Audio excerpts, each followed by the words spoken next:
What's been your biggest takeaway just from preseason training camp, everything so far? I think my biggest takeaway has just been to stay in the moment and just take it day by day, not look too far ahead, and try to plan for this or that. We just need to focus on the here and the now, trying to get to know each other on the court and just figuring out how to play with each other offensively and defensively. And I think just continuing to get reps will make that seamlessly happen. And when we talk, everyone has been raving about your defense and how good of a defensive leader you are. What does that mean to you? I mean, of course, it's great. That's my goal, obviously, to be kind of the head of our defense. Obviously, Chris coached me before in Connecticut, and he was the defensive kind of guru there. And so I think I learned a lot from him and Jazz, who's on staff here. So it's nice being able to have defensive-minded coaches. But I just want everyone to just level up on that side of the ball. I know Dallas struggled defensively last year, so we're looking to completely flip the script in that sense this year. While you talk about the familiarity with Chris and all that, you're coming into a situation you're new, there's a bunch of new people, a bunch of new things. Does that make it easier or harder to transition to a new organization when so many people are going through the same thing?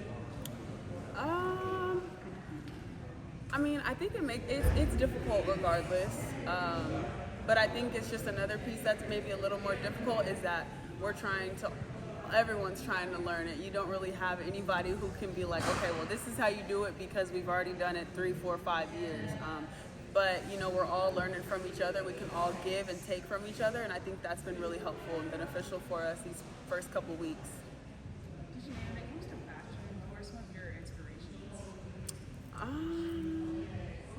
Fashion-wise, I don't know.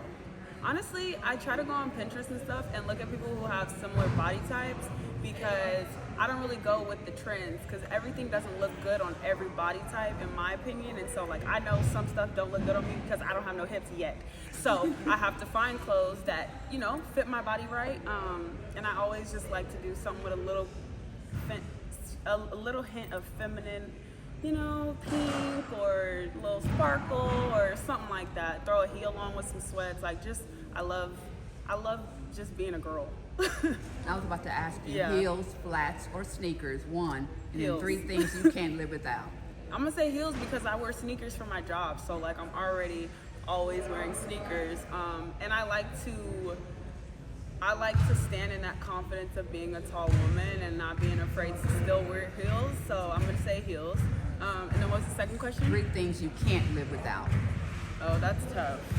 I'm gonna go with my phone because I can talk to people. I can get the Bible app on there, so I'm eliminating that right there. And then I'm gonna go food. Does that count? Okay. And water. Okay, what kind of food? I'm real picky. I only eat chicken, basically.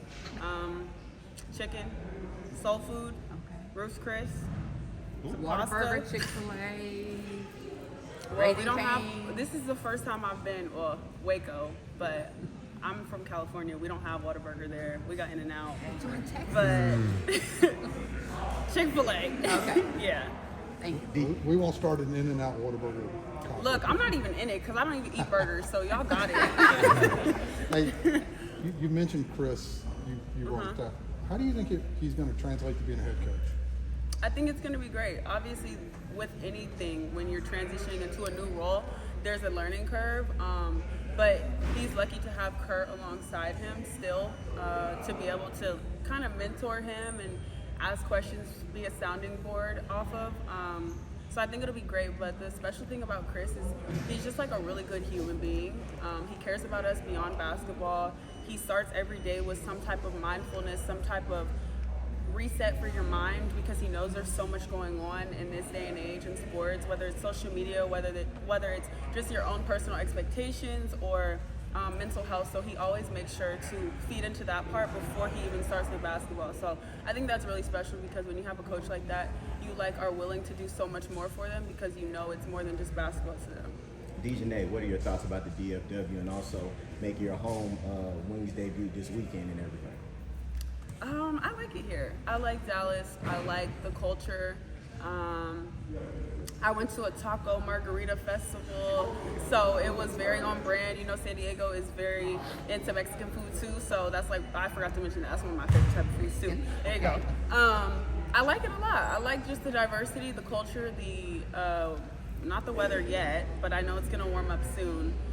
And then the home debut, I'm excited. I'm just excited to get back on the court, to play games, play against somebody else besides ourselves is always great, so we're excited.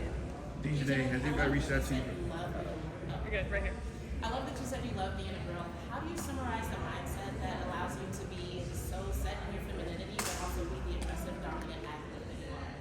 Yeah, I talk about this all the time. I just feel like they're not mutually exclusive, and people for a long time, tried to make it either you can be a competitive athlete or you can, stand in that femininity. And I like to bridge the two and show that there is intersectionality. Women, people in general, have so many different things that you can do at once. And I'm always gonna show up as whether I'm playing a game, whether I'm going to church, whether I'm going to the grocery store, like whatever I feel like showing up as, that's how I'm gonna show up, and I'm gonna be myself authentically. I was just curious if anybody's reached out to you about car endorsement deals with the seatbelt.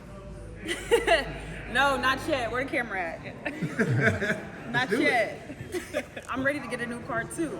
Landon, go ahead. Hey DiJonai, just coming here to Dallas, you obviously off a most improved player, you enhance a lot of areas of your game, but is there one particular area of your game that you wanted to showcase more with Dallas that maybe you didn't get a chance to in Connecticut?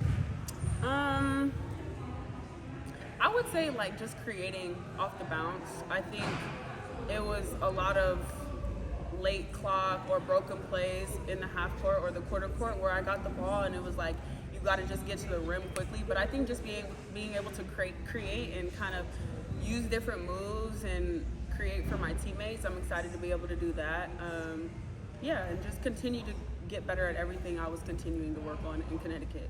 Speaking of Connecticut, ties here. Obviously, one of the things that we spoke about, you said none of us ties. It doesn't feel like a lot of us to you. What's something that I guess AT is telling you and you can teach the younger players here? Oh, that's easy. It's just how to play the game the right way.